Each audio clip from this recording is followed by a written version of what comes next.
범주 씨와 재원이 형은 아카데미에서 처음 만난 게 아니라 고등학교 밴드부 소속의 선후배 사이였. 범주 씨가 밴드부에 가입을 하고 첫 축제 공연을 준비하던 시기에 형 연습 좀 나중에 다시 올게. 죄송합니다. 범주야. 네.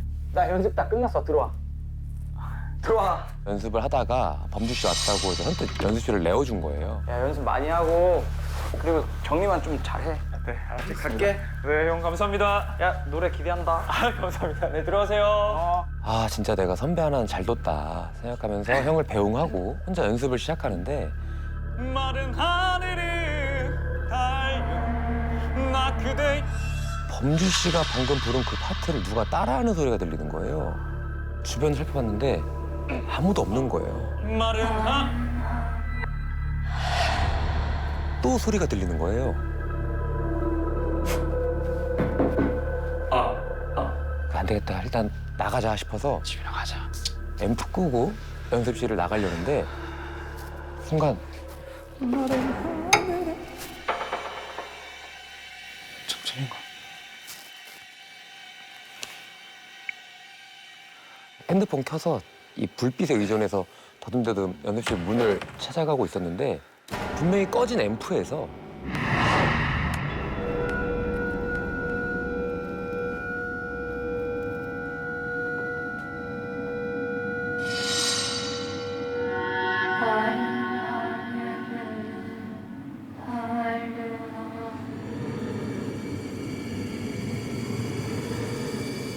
소름 끼치는 그 소리들의 범주 씨가 핸드폰 불빛을 이제 앰프 쪽으로 돌려서 비쳤는데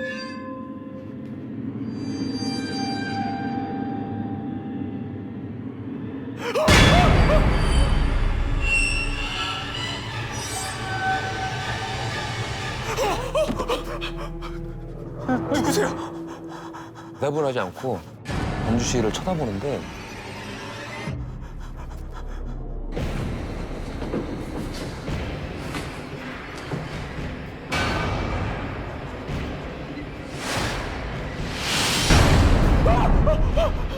진짜 온몸에 피가 차갑게 식어서 빠져나가는 것 같은 공포에 휩싸인 범주 씨는 연습실 문을 열고 뛰쳐나가려는데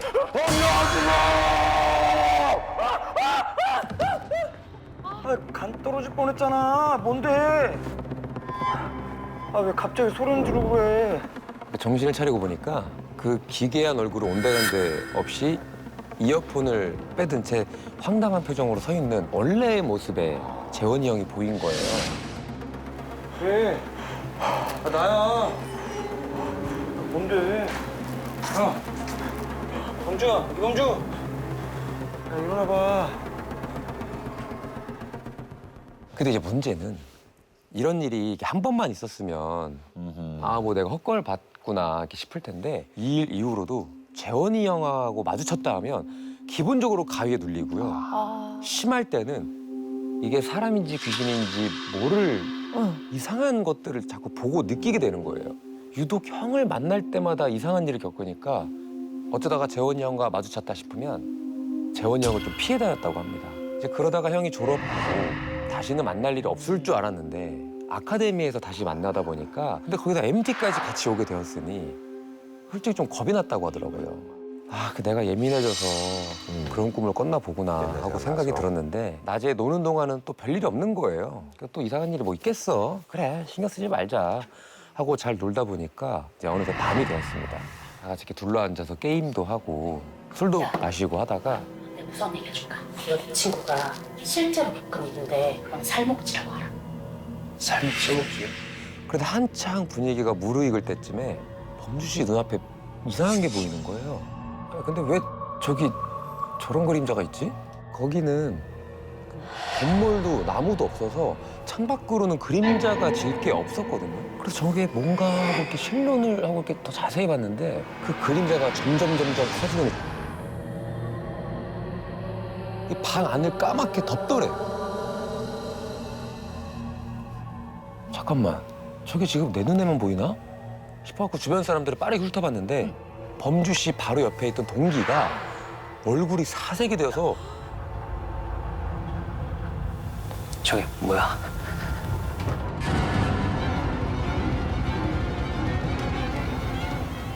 밖에 저거 보여.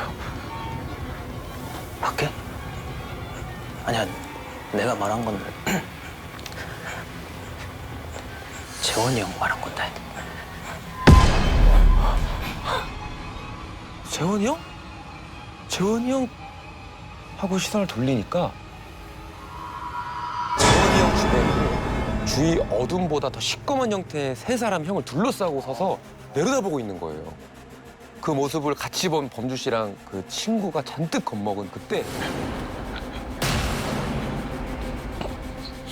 재원아, 재원아.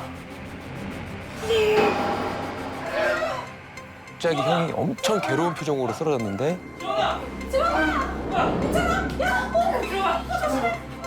분명 방금까지 보였던 검은 그림자들이 또 감쪽같이 사라져서 안 보이는 거예요.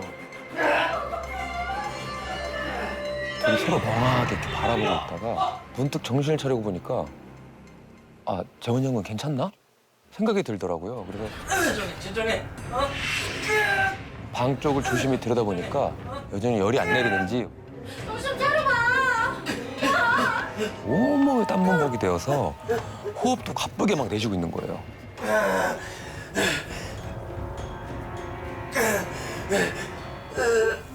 형, 무서운 건 무서운 거고 일단 걱정이 되잖아요. 그래서 선생님 곁에 누워있는 형에게로 조심스럽게 다가갔는데 갑자기 형을 간호하던 선생님이 고개를 돌려서 말했지. 네가 뭔데? 네가 뭔데?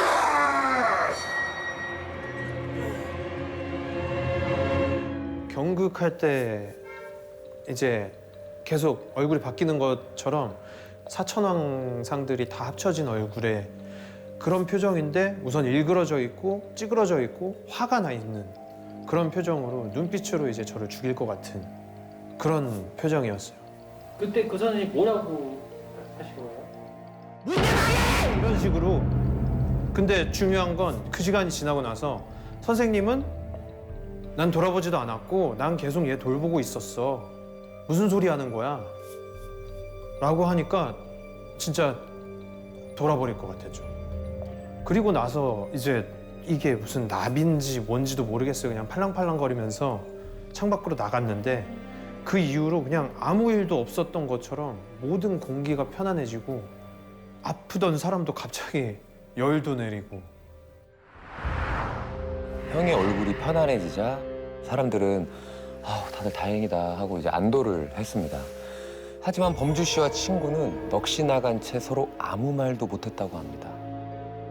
그런데 그 MT 이후에 범주 씨는 다시 눈만 감으면 가위에 눌리고 밤낮으로 이게 사람인지 혼령인지 모를 것들이 또다시 보이기 시작해서 정말 괴로운 나날들을 보내야 했습니다. 근데 보통 이럴 땐 저희가 또 이제 무속인을 찾기도 하잖아요. 그렇죠. 그 범주 씨도 처음에는 지인 소개를 받아서 무속인을 찾아갔다고 합니다. 감히 어딜 들어와?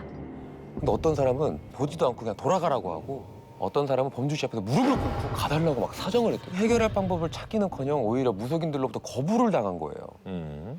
결국 범주 씨는 걱정 끼쳐드릴까 봐 찾아뵙지 못했던 친할머니를 찾아갑니다. 아이고 이거사 이걸 어쩐다냐 안 된다 너는 안 된다. 마치 뭘 알고 있는 것처럼 우시는 거예요. 그러시더니 범주 씨를 데리고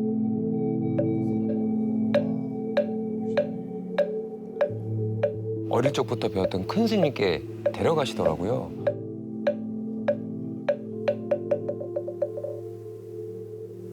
앉거라. 스님은 범주 씨 머리에 손을 올려둔 채 한참을 불경을 외우셨다고 합니다. 그렇게 얼마의 시간이 흘렀을까? 그게 네 것이 아닌데 왜 붙어서는? 이제 가야 할 길로 갔으니 걱정할 일 없을 게다. 범주 씨에게 불경책 한 권과 오색실 그리고 108염주를 건네주시면서 10년 동안 잘 간직하다 태워라.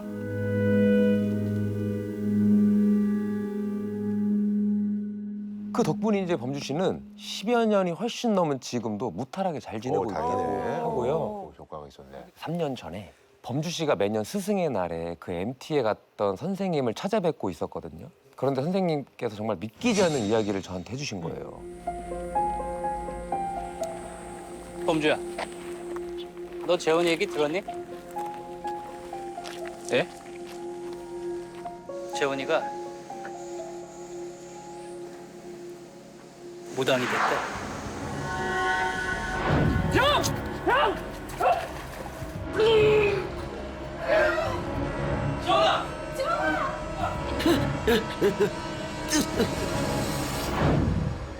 그때 큰 스님을 만나지 못했더라면 그리고 10년간 불경책과 오색시를 갖고 있다 태우지 않았다면 재원이 형이 아닌 범주 씨가 무속인이 되었을 수도 있지 않을까요?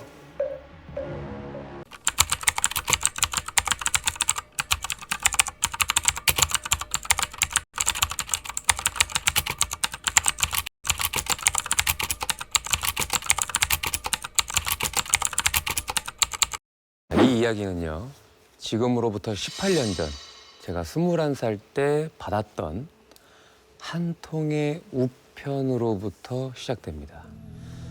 그건 아마 누구라도 받고 싶지 않을 피할 수만 있다면 정말 어떻게든 피하고 싶은 그것은요. 어색해진 짧은 머리를 이게 뭐예요? 아 그래. 바로 이병통지서입니다. 그렇게 입된 날이 정해지고 저는 군대 가기 전 추억을 남기기 위해서 고등학교 절친인 진욱이와 민수와 함께 여행을 떠났습니다. 아 뭐냐? 나나나 내 눈엔 더 너였어. 뭐야? 마침 그때가 지금과 같은 한 여름이었거든요.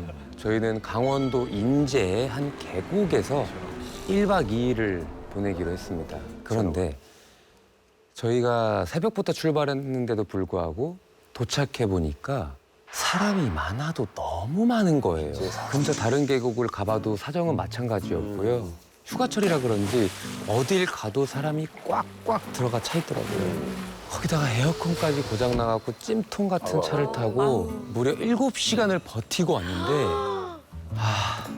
그냥 이대로 집으로 다시 돌아가야 되나 생각하면서 산을 거슬러 올라가던 그때 사람이 한 명도 없는 계곡 하나가 저희 눈에 띈 거예요.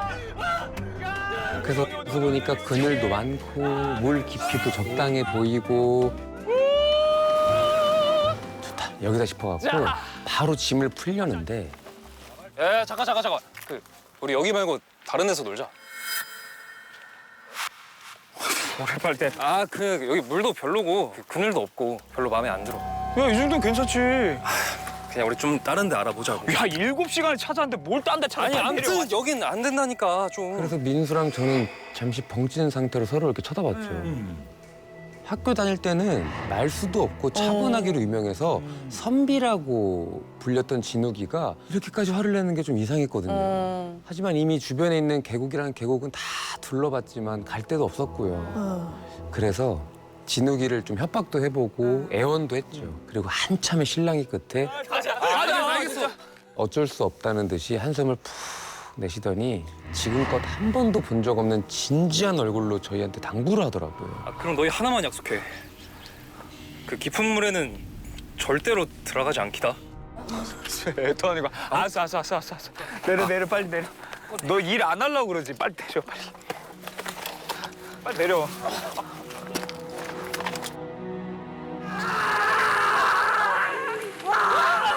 기다렸다는 듯이 계곡으로 첨벙첨벙 뛰어들었죠.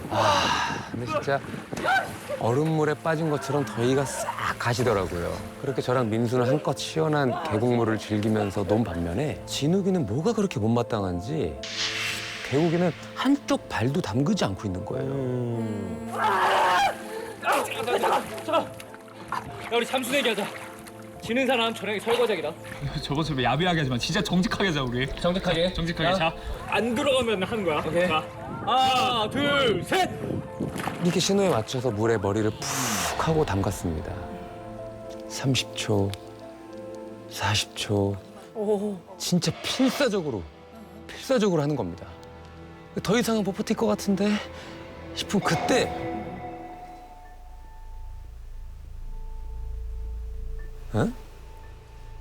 웬 해초가 다리 사이로 이렇게 한 뭉텅이가 검은 해초가 둥둥 떠다니는 거예요. 계곡에 무슨 해초가 있나?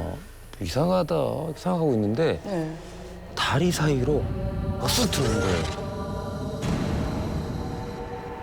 그러더니 제 발목을 쥐고 확 끌어당기는데 그 바람에 제가 중심을 잃고 앞으로 확 부러졌어요. 너무 당황해서 급한 마음에 민수 머리를 이렇게 누르면서 몸을 일으켰거든요. 아 장난하냐? 아니 때문에 물 먹었잖아. 씨. 근데 방금 뭐였지? 무언가 차가우면서도 부드러운 촉감의 하얀 게 제 발목을 확 낚아챈 느낌이 생생했거든요.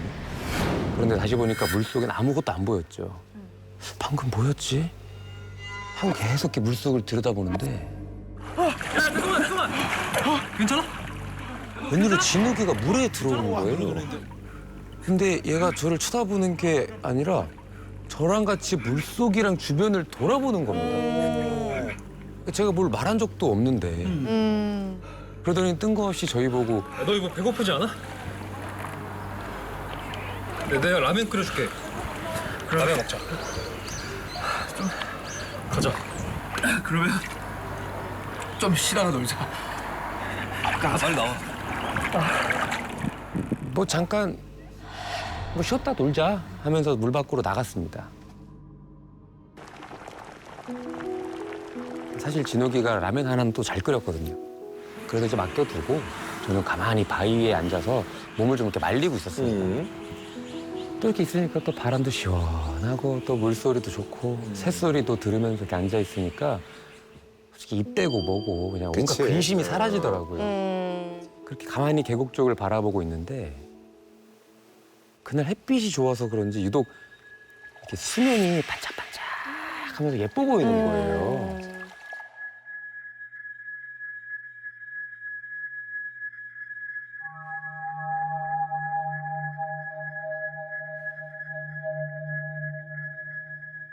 아 뜨거. 그 진욱이가 지른 소리에 고개를 확 하고 돌아봤죠. 그런데 아, 제가 물속에 있는 거예요. 또다시 제 발목을 뭔가 확 하고 그런 잡아당기는 느낌이 나는 거예요. 수면 아래쪽으로 아까 봤던 검은 해초 같은 게 보이는 거예요. 저게 내 발목을 감은 건가 싶어갖고 발목 아래로 손을 뻗어서 풀어내려고 이렇게 더듬었어요. 아 제발 하지마. 아 제발 나 싫어. 이게 뭐지? 이게 만지면 만질수록 사람 손 같은 거예요. 근데 그때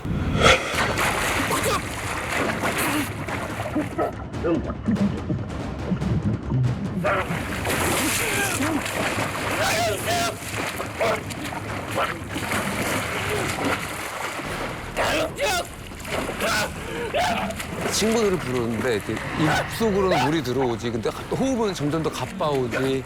나중에는 기운이 빠져갖고 눈도 제대로 뜨기가 너무 힘들어지는 딱 그때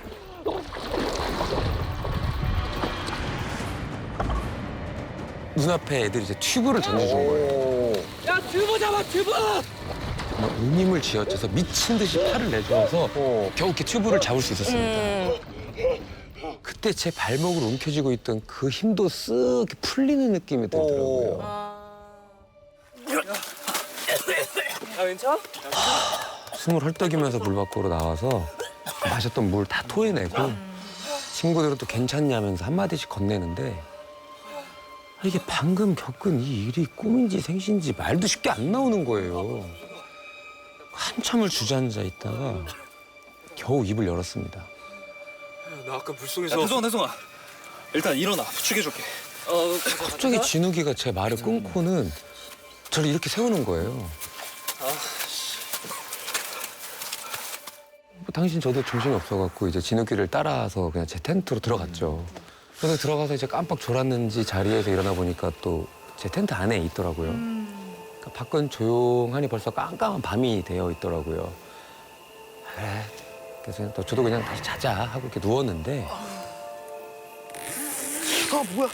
누군가가 제 텐트 문 지퍼를 확 여는 거예요. 아 깜짝 놀랐잖아. 나도 여기서 좀 자자. 뭐? 야 뭔 소리야? 얘 또라이 아니야? 미친 거 아니야? 나가. 솔직히 저 그때 귀신만큼이나 소름 끼쳤습니다. 아까 계곡에서도 그러더니 또 고집을 부리는 거예요. 아니 주주는 듯이 잘 테니까 같이 오늘만 같이 자. 아 뭔 소리야? 나가. 넌네 텐트 놔두고 왜 여기서 자? 가. 빨리 가. 가뜩이나 아까 물속에서 이상한 걸 봐서 그 진이 다 빠졌는데 아니 얘는 왜 또 이러나 싶다가도 화가 나서 나가라고 하면서 그 진욱이를 텐트 밖으로 밀어냈어요. 그랬더니 얘가 한다는 말이 야 태성아 그럼 하나만 부탁할게. 그것만 들어줘. 내가 나가면 이렇게 얘기하면서 무언가 저한테 부탁하고는 다시 자기 텐트로 진욱이는 돌아갔죠.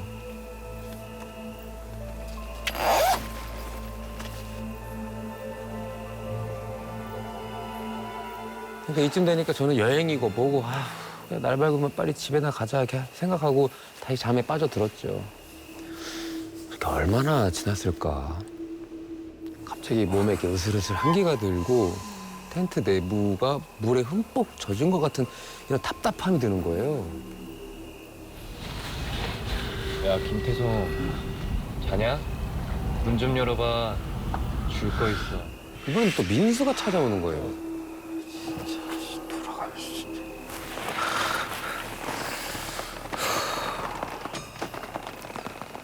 투덜대면서 텐트 문 앞으로 다가가서 지퍼를 올리려고 하는데 그 순간 아까 진욱이가 부탁한 말이 생각나는 거예요. 잘 자. 야 태성아 그럼 하나만 부탁할게. 그것만 들어줘. 내가 나가면 우리 중에 누가 오더라도 절대로 이 문 열어주지 마. 네 손으로 직접 이 문 열어주면 안 돼. 절대 안 된다고 알았지? 그게 생각이 나는 거예요. 그 뭔가 찝찝한 거예요. 그냥 민수 돌려보내야겠다 생각하고 뭔데? 내일 줘. 야 얼른 열어봐. 네가 직접 열고 들어오든가. 손에 짐이 있는데 어떻게 하냐? 짜증나게 하지 말고 빨리 열어라. 그래 차라리 빨리 받고 보내자. 민수인데 뭐 별일 있겠어? 안 돼. 근데 근데 텐트가 왜 이렇게 축축하지? 그렇게 잠깐 멈칫하고 있는데 문 열라고 이 새끼야! 문 열어! 갑자기 밖에 있던 민수가 평소답지 않게 소리를 지르는 거예요. 문 열어!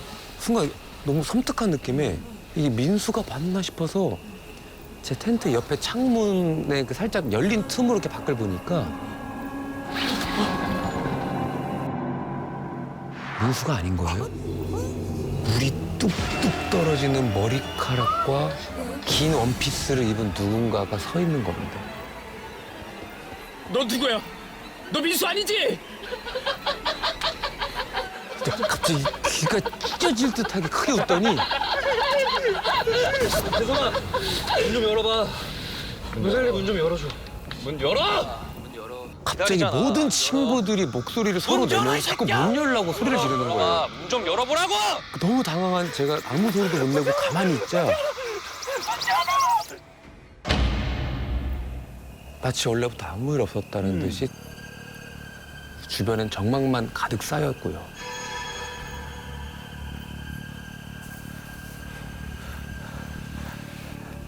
순간 갔나? 싶어갖고 밖을 보는데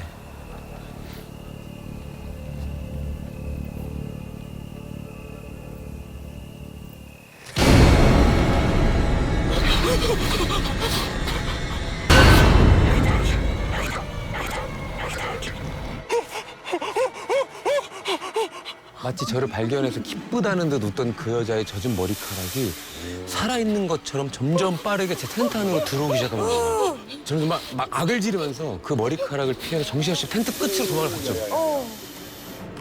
긴 머리카락이 스쳐 감싸는 거예요. 정신없이 몸에 붙은 머리카락을 떼어내려고 하는데 이번에는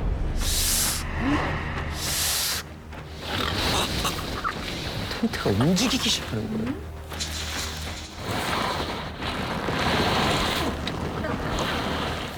그래서 바닥이 점점 차가워지면서 물이 점점 차오르기 시작한 거예요. 그래서 설마 날 계곡으로 끌고 가는 건가 싶더라고요.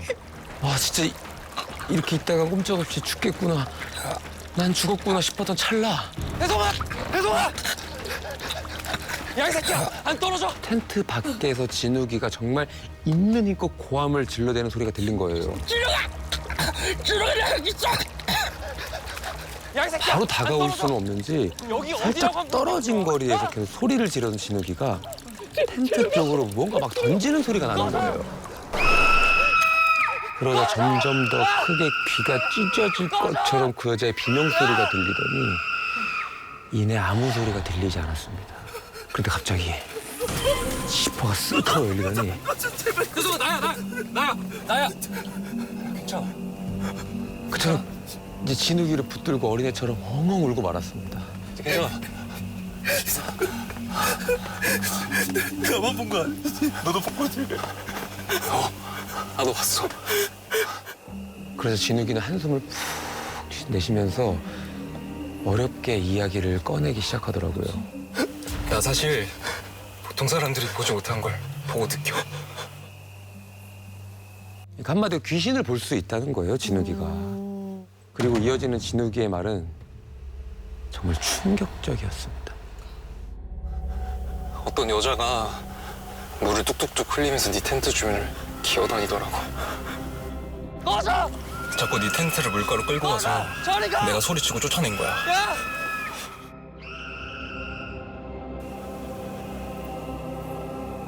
그러니까 알고 보니까 저희가 이 계곡에 처음 딱 도착했을 때 진욱이는 본 거죠.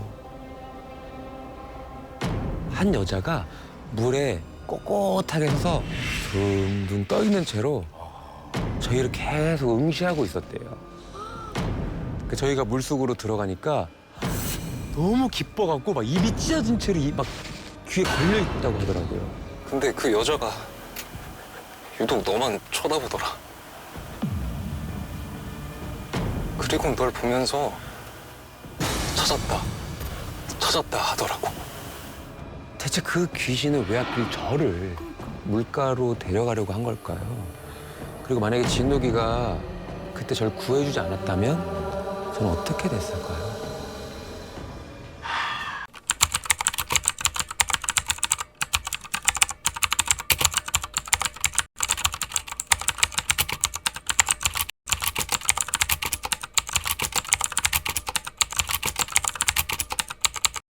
저에겐 깊이 빠져있는 취미가 하나 있습니다. 바로 스킨스쿠버 다이빙인데요. 다이빙하러 세계 각지를 돌아다니던 전 2006년 필리핀에 있는 민도로 섬으로 여행을 갔습니다. 거기에 사방비치라고 다이버들의 성지라고 불리는 해변이 있거든요. 저와 일행들이 묵게 될 숙소는 사방비치에서도 전망 좋기로 유명한 풀빌라 리조트였습니다. 비행을 마치고 리조트에 도착하니까 벌써 새벽 1시. 시간이 늦었으니 어서 자자며 다들 방으로 흩어졌죠. 제 방은 저 혼자 쓰기엔 상당히 넓은 방이었는데요. 다른 건 여느 호텔들과 다 비슷했는데 딱 하나 특이한 건 가구인지 뭔지 모를 게 흰 천으로 덮여 있는 거예요. 아무래도 TV처럼 보였는데 전 TV 볼 생각이 딱히 없어서 천을 걷어보지도 않고 그다지 신경을 쓰지 않았죠. 일단 짐부터 풀자 싶어 가방을 열고 짐 정리를 하는데 와, 머리가 어지러울 정도로 진한 향내가 진동을 하더라고요. 환기도 시키고 담배도 피울 겸 산책을 나갔습니다. 리조트 정원이 널찍해서 새벽에 혼자 걷는 것도 나름 운치가 있더라고요. 발길 닿는 대로 이리저리 걷고 있는데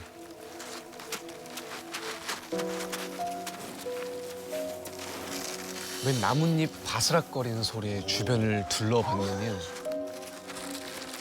나무 옆으로 사람 몸통 같은 게 삐쭉 나와 있는데 나무 밑을 마구 파헤치듯 움직이고 있더라고요. 아, 이 새벽에 혼자 왜 저러고 있지 싶어서 조심스럽게 그쪽으로 다가갔습니다. 그런데 아 뭐야? 뭘 그렇게 놀래? 다이빙 일행인 재우 씨였어요. 재우 씨는 제 방 아래층에 묵고 있었는데 담배 피러 나왔다가 절 보고 반가워서 여러 번 불렀대요. 근데 근데 사람이 불러도 대답이 없어. 근데 제자 보여. 어디? 제자 이 시간에 나서 혼자 땅 파고 있잖아. 아 있긴 뭐가 있다는 거야. 아니 저기는 그 사람이 있던 자리에 아무도 없는 거예요. 어디 갔지? 어떤 흔적도 보이지 않았습니다. 아 피곤해서 헛걸 봤나 보네. 얼른 들어가서 자. 아니 분명히 있었. 좀 찝찝했지만 저도 그냥 잘못 받겠거니 하면서 일단 방으로 들어왔습니다. 얼마나 시간이 흘렀을까.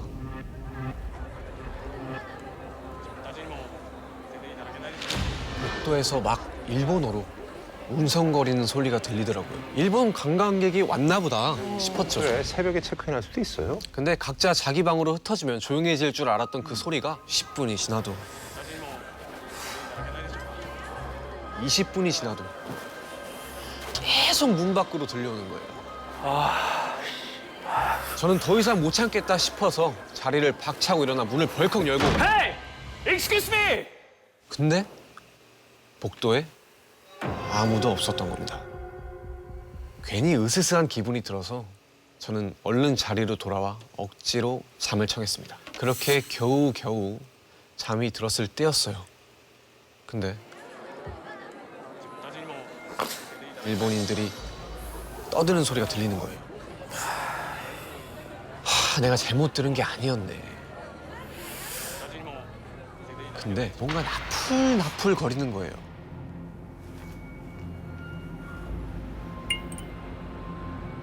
덮여있던 흰 천 말곤 뭐가 안 보이더라고요.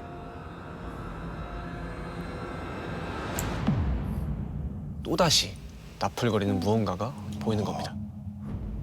머리카락이 쭉 뼈 서는 기분에 다시 불을 켰죠. 근데 또 안 보이는 겁니다. 제가 헛것을 보는 건지 아님 진짜 귀신이라도 있는 건지 확인해보자 싶어서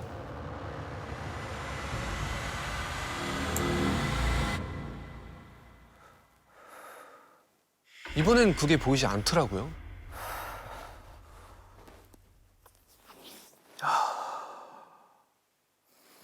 전 혹시라도 또 뭐가 보일까 봐 옆으로 돌아 누워서 눈을 꼭 감았습니다.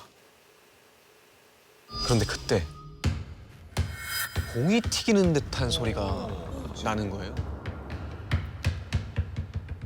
그게 제 침대 아래로 쑥 들어가는 겁니다.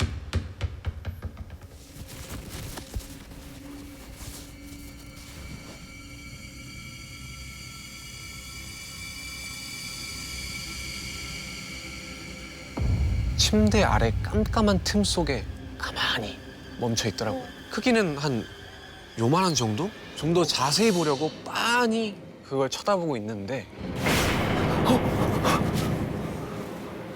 그 순간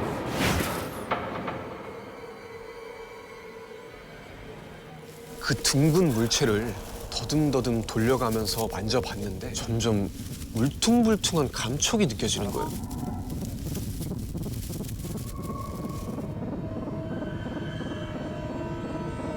그걸 뒤로 돌려본 순간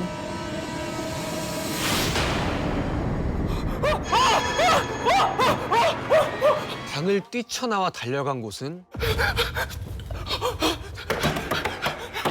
절씨 문 좀 열어봐 절씨. 그런데 절씨. 방금 제가 뛰어내려온 위층 복도에서 다시 그 통통통 소리가 들리는 거예요. 절씨 제발 문 좀 열어줘. 아 현진 씨, 이 시간에 뭐 하는 거야? 나 귀신 봤어 귀신. 진짜 귀신 봤다고. 아까부터 왜 이러는 거야? 꿈 꿨겠지 꿈. 진짜라니까. 그것도 머리통만 굴러와서 나한테 확 튀어 올랐는데.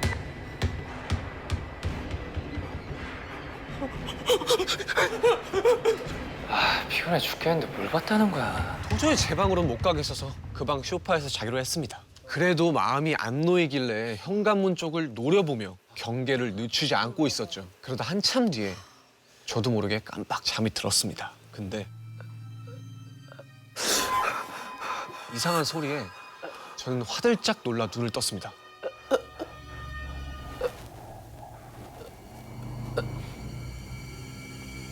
지우 씨 괜찮아요? 조심히 다가가서 보니 재우 씨가 온몸이 마비된 듯 굳은 상태로 누워서 저를 보고 있는 거예요. 뭔가 말하고 싶어 하는데 말은 못하고 계속 하는 게 가위에 눌린 것 같더라고요. 그런데 재우 씨 표정이 뭔가 이상했어요. 지우 씨. 저를 바라보다가 다시 눈알만 굴려서 제가 누워있는 소파 옆을 바라보는 거예요. 바로 그때. 지우 씨.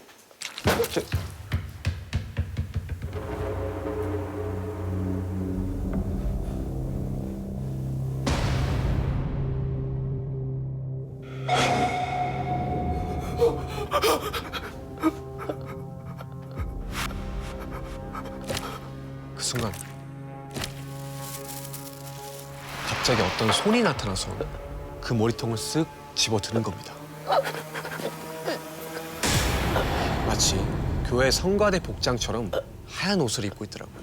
그런데 그 사람 옷 위로 머리가 없었습니다. 그 순간 바쁜가봐. 바쁜가봐. 바쁜가봐. 바쁜가봐. 바쁜가봐. 바쁜가봐. 지우 씨 일어나야 돼. 바쁜가봐. 바쁜가봐. 지우 씨 일어날 때. 지우 씨. 가위에 눌린 재우 씨를 미친 듯이 흔들어 깨운 후에 혼비백산한 채로 방을 뛰쳐나왔죠. 정원으로 달려나갔는데 저희 팀 가이드가 겁에 질려서 벌벌 떨고 있는 거예요. 머리 떨어져 있는데 머리가 있었는데. 설마 두 분 또 봤어요? 저만 본 게 아니고요? 알고 보니까 가이드도 저희랑 똑같이 머리만 통통 튀어다니는 귀신을 다 같이 본 거야? 보고 뛰쳐나왔던 거예요. 셋이서 똑같은 귀신을 봤으니 분명 이 리조트에는 뭔가 문제가 있다 싶었죠. 저희 리조트 직원을 불러서 확인을 요청했고 제일 먼저 제 방으로 갔습니다. 여기서 봤다는 거죠? 네. 제가 침대에 누워 있었는데 뭔가 옆에서 뭔가 막 나풀나풀 막 흔들리는 거예요. 그래서 제가 불을 켜고 여기를 딱 볼. 손으로 덮여있는 건 뭐지? 다른 방에는 없는데? 그냥 TV 덮어둔 거 아니었어요?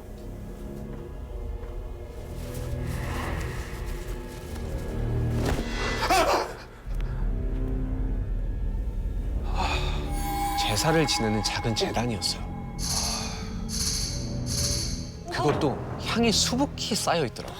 어젯밤 제 방에서 나던 향내가 이거였나 싶었던 그때 그냥 소문인 줄 알았는데 진짠가 보네.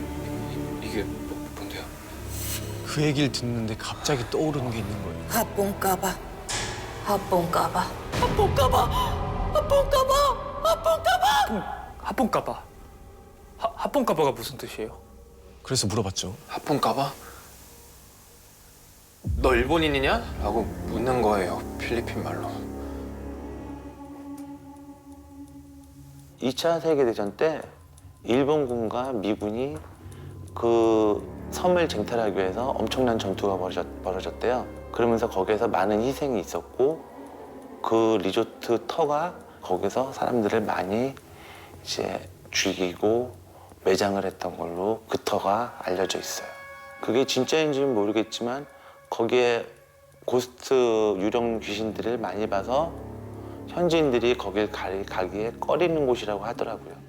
뒤이어 확인된 사실은 제가 밤에 일본인이 웅성거리는 소리에 그렇게 시달렸는데 그날 그 리조트에는 일본인 투숙객이 단 한 명도 없었다. 그날 밤 저희 셋이 봤던 끔찍한 형체.